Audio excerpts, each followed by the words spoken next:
Agent को defeat करने के बाद ओल्ड मैन और ऐश के फ्रेंड नीचे उतरना स्टार्ट कर देते हैं, पर बारिश अभी भी उतनी ही तेज होती है। ओल्ड मैन अपने फ्लाइंग टाइप पोकेमॉन्स का यूज नहीं कर सकता था। मिस्टी कहती है कि ये बारिश इतने देर तक क्यों चल रही है, ये तो काफी अजीब है। ओल्ड मैन रिप्लाई करते हैं कि हाँ, मैं भी इसी के बारे में सोच रहा था, और अगर ऐसा ही चलता रहा तो हमारे लिए रास्ता और भी कठिन होते जाएगा, क्योंकि बीच में काफी सारी केव्स आने वाली हैं। एंड अगर उन केव के अंदर पानी भर जाता है या फिर रास्ता खराब हो जाता है तो हम कभी भी ऐश तक नहीं पहुंच पाएंगे। कितनी भी तेज बारिश हो, ओल्ड मैन और ऐश के फ्रेंड्स को अब आगे बढ़ना ही था। वो धीरे धीरे करके पूरे माउंटेन को पार कर लेते हैं और नीचे उनको एक वैली देखने को मिलती है, जहाँ पर काफी नुकीले पत्थर होते हैं और ग्राउंड पे काफी फिसलन थी। यहाँ पर काफी सारे बुश भी होते हैं। साइना कहती है कि हमें यहाँ पर संभल कर चलना होगा, एक भी गलत कदम हमें नीचे गिरा सकता है, जिससे हम इंजर्ड हो जाएंगे और हमें ऐश तक पहुँचने में और भी टाइम लगेगा। सभी लोग ध्यान से चलना, ये जगह काफी शांत होती है और हवा काफी भारी लग रही होती है। मिस्टी कहती है कि इस जगह से मुझे एक बैड फीलिंग आ रही है। ओल्ड मैन बोलते हैं कि हाँ, मैं भी इस बात से एग्री करता हूँ। ये जगह हद से ज्यादा शांत है, यहाँ पर किसी भी पोकेमॉन की आवाज नहीं आ रही है, मानो कि यहाँ पर कोई भी ना आता हो। ब्रॉक कहते हैं कि हाँ, मैंने काफी सारी शांत जगह देखी है, इवन गहरे से गहरे केव के अंदर भी पोकेमॉन्स रहते हैं, पर यहाँ पर पोकेमॉन क्यों नहीं है। ओल्ड मैन कहता है कि मुझे लगता है कि यह जगह हेक्टर हैंडल कर रहा है, इसीलिए ये इतनी अजीब लग रही है। सभी लोग संभल कर आधा रास्ता पार कर लेते हैं, पर तभी अचानक से उनके सामने 5 हेक्टर के एजेंट आ जाते हैं और वो कहते हैं कि पिछली बार तुमने 2 एजेंट को तो डिफीट कर दिया है, पर इस बार सामना करो हम 5 लोग का, और मेरी बात मानो तो यहीं पर तुम्हारा रास्ता खत्म होता है, हम तुम्हें आगे बढ़ने नहीं देंगे। मिस्टी कहती है नहीं, फिर से नहीं। ब्रॉक आगे बढ़ता है और काफी गुस्से में बोलता है हम पीछे नहीं हटने वाले। वो पोकीबॉल को बाहर निकालता है, पर तभी ओल्ड मैन उसके शोल्डर पर हाथ रखते हैं और कहते हैं कि हेक्टर अपने ही वीक पोकेमॉन्स या फिर बिना किसी ट्रेनिंग वाले पोकेमॉन्स अपने एजेंट्स को दे देता है, और ये पोकेमॉन्स किसी भी नॉर्मल पोकेमॉन ट्रैक के पोकेमॉन को डिफीट करने के लिए काफी होते हैं, इसको मुझे हैंडल करने दो। ब्रॉक ओल्ड मैन की तरफ देखता है और कहता है ऑलराइट, आप बिल्कुल सही कह रहे हो, मैं इनको डिफीट नहीं कर पाऊंगा, आप ही इनका सामना करो। ओल्ड मैन अपने पोकेबॉल को बाहर निकालते हैं और कहते हैं एक्वागोनॉक्स बाहर आ जाओ। हेक्टर के 5 एजेंट इनको देखते हैं और कहते हैं कि मुझे ये डर अच्छा लगा, तुमने उसी पोकेमॉन का यूज किया है जिसको तुम हेक्टर के अगेंस्ट यूज करते हो, पर यह मत भूलना कि तुम्हारे पास एक ही पोकेमॉन है और हमारे पास 5 हैं जो कि एक साथ तुम्हारे ऊपर हमला बोलेंगे। तैयार हो जाओ हारने के लिए। सारे एजेंट अपने अपने पोकेबॉल को टॉस करते हैं एंड उनमें से काफी सारे अलग अलग एट्रो पोकेमॉन्स बाहर आते हैं जो कि एक्वागोनॉक्स से फाइट करना स्टार्ट कर देते हैं। वो चारों तरफ से एक्वागोनॉक्स के ऊपर हमला करते हैं ताकि एक्वागोनॉक्स इजीली ना जीत पाए, पर ओल्ड मैन भी सारी चीजों को काफी स्मार्टली हैंडल करते हैं और कहते हैं कि एक्वागोनॉक्स अभी हाइड्रो पंप का यूज करो और स्पिन करना स्टार्ट कर दो। एक्वागोनॉक्स बिल्कुल ऐसे करता है, वह हाइड्रो पंप के साथ ही साथ स्पिन करने लगता है, जिससे उसका हाइड्रो पंप चारों तरफ जाता है और सारे के सारे 5 पोकेमॉन्स के ऊपर लग जाता है। कोई भी पोकेमॉन एक्वागोनॉक्स को टच नहीं कर पाता और जमीन पर गिरकर काफी वीक हो जाता है। ओल्ड मैन कहते हैं एक्वागोनॉक्स बहुत बढ़िया, हमारे पास यही मौका है, अभी सारे पोकेमॉन्स के ऊपर वाटर पल्स का यूज करो।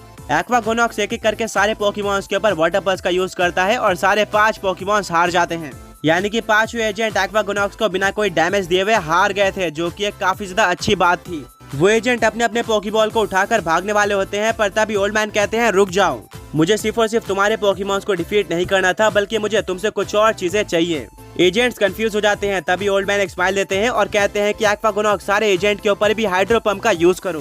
एक्वागोनॉक्स एक super strong hydro pump attack का यूज करता है, जिससे सारे के सारे एजेंट जमीन पर गिर जाते हैं और वो डर कर सरेंडर कर देते हैं। ओल्ड मैन कहते हैं कि टेंशन मत लो, मैं तुम्हारे पर और अटैक नहीं करवाने वाला, पर इसके बदले तुम्हें हमारी बात माननी होगी। आगे बढ़ने से पहले पिछले पोके क्विज के विनर्स ये रहे। एंड आज का क्वेश्चन ये है कि जब एजेंट ने ऐश के पोकेमॉन को चोरी किया था तो कौन से 2 पोकेमॉन ओल्ड मैन और ऐश के फ्रेंड्स को वापस मिल गए थे। एजेंट्स ओल्ड मैन के बात को मानने के लिए तैयार होते हैं। ओल्ड मैन कहते हैं कि हमें ज्यादा कुछ नहीं, बस तुम्हारी ड्रेस और आईडी कार्ड चाहिए। ये सुनकर एजेंट्स कंफ्यूज हो जाते हैं और कहते हैं कि हम तुम्हें आसानी से अपना ड्रेस और आईडी कार्ड दे सकते हैं, और हमें अच्छी तरीके से पता है कि तुम्हें ये ड्रेस और आईडी कार्ड क्यों चाहिए, बट अगर तुम अंदर जाकर पकड़े जाते हो तो इससे सिर्फ और सिर्फ तुम ही खतरे में नहीं आने वाले, बल्कि हमारा आईडी कार्ड देकर हमारी भी नौकरी छीन ली जाएगी, जो कि हमारे लिए काफी बुरा होने वाला है, इसीलिए हम आईडी कार्ड और ड्रेस नहीं दे सकते। ओल्ड मैन कहते हैं कि अगर ऐसा है तो तैयार हो जाओ मेरे एक्वागोनॉक्स के और कुछ हाइड्रो पंप खाने के लिए। ये सुनकर एजेंट्स काफी डर जाते हैं और कहते हैं ठीक है, हम तुम्हें अपना ड्रेस और आईडी कार्ड दे देते हैं, पर हाँ याद रखना एजेंट्स के भी कुछ टीयर्स होते हैं और आगे जाकर तुम्हें टॉप टीयर एजेंट्स भी देखने को मिलेंगे, जिनके पास सेक्टर के और भी कई स्ट्रॉन्ग पोकेमॉन्स हैं। हम लो टीयर एजेंट्स हैं जिनके पास उतने स्ट्रॉन्ग पोकेमॉन नहीं है, तो हाँ इस बात का ध्यान रखना। ओल्ड मैन कहते हैं ठीक है, अपना ड्रेस और आईडी कार्ड दे दो। एजेंट्स अपना ड्रेस और आईडी कार्ड दे देते हैं, जिसके बाद ओल्ड मैन और ऐश के फ्रेंड्स आगे बढ़ते हैं। आगे बढ़ते हुए उनको एक काफी बड़ी खाई देखने को मिलती है, जहाँ पर नीचे एक नदी बह रही थी। इसको पार करने के लिए पहले वहाँ पर एक ब्रिज हुआ करता था, पर काफी तेज बारिश और ठंडा स्टॉर्म के चलते वो ब्रिज अब टूट चुका है, नीचे वाली नदी भी काफी गहरी और अजीब होती है, जिनको पोकेमॉन्स का यूज करके पार नहीं किया जा सकता था। ओल्ड मैन सीरियस होकर कहते हैं कि जंप करके इस खाई को बिल्कुल भी पार नहीं किया जा सकता। ये खाई काफी लंबी है। मिस्टी बोलते हैं क्यों ना हम वापस जाकर किसी और रास्ते का यूज करें और इसको पार करें। ओल्ड मैन कहता है ये आइडिया सबसे बेस्ट होगा, बट अब हमारे पास वापस जाने का टाइम नहीं है, हमें कुछ न कुछ सोचना होगा। कुछ टाइम सोचने के बाद फाइनली ओल्ड मैन को एक आइडिया आता है और वो कहते हैं कि पुराने टाइम में हम पेड़ों की लकड़ियां और वाइन्स का यूज करके राफ्ट बनाया करते थे, जिसका इस्तेमाल करके हम नदी पार कर लेते थे। ये राफ्ट हर जगह पर काम आ जाते थे, इवन उस जगह पर भी जहाँ पर पोकेमॉन्स नहीं जा पाते। हाँ, हम वाटर टाइप पोकेमॉन्स का भी यूज कर सकते थे, बट इस नदी के अंदर काफी तेज वेव चल रही है, जिससे पोकेमॉन्स इंजर्ड हो सकते हैं। ब्रॉक कहता है कि क्या इसका मतलब यह है कि अब हमें एक राफ्ट बनानी होगी, इसमें तो काफी टाइम लगने वाला है। ओल्ड मैन कहते हैं कि हाँ ये काफी रिस्की है, बट हमारे पास यही एक रास्ता है। वेल अब बिना किसी टाइम वेस्ट के ओल्ड मैन और ऐश के फ्रेंड्स राफ्ट बनाना स्टार्ट कर देते हैं। वो पास के पेड़ों को अपने स्ट्रॉन्ग पोकेमॉन्स का यूज करके कट करते हैं और लकड़ियां इकट्ठा करते हैं। वहीं पर दूसरी तरफ मिस्टी और सरीना वाइन से इकट्ठा करते हैं। बारिश और भी तेज होते जा रही थी और नदी और भी ज्यादा भरते जा रही थी। ओल्ड मैन कहते हैं कि हमें जल्दी काम करना होगा। कुछ घंटों बाद फाइनली राफ्ट बनकर तैयार हो जाती है एंड सभी लोग राफ्ट के ऊपर बैठकर नदी को पार करना स्टार्ट कर देते हैं। पर नदी का बहाव काफी तेज होता है, जो कि राफ्ट को कोई और दिशा में ही लेकर जाना स्टार्ट कर देती है। पर इसके लिए ब्रॉक और ओल्ड मैन रेडी थे। वो अपने साथ कुछ लकड़ियां लेकर आए थे, जिसका यूज करके वो बोट को संभालने की कोशिश करते हैं।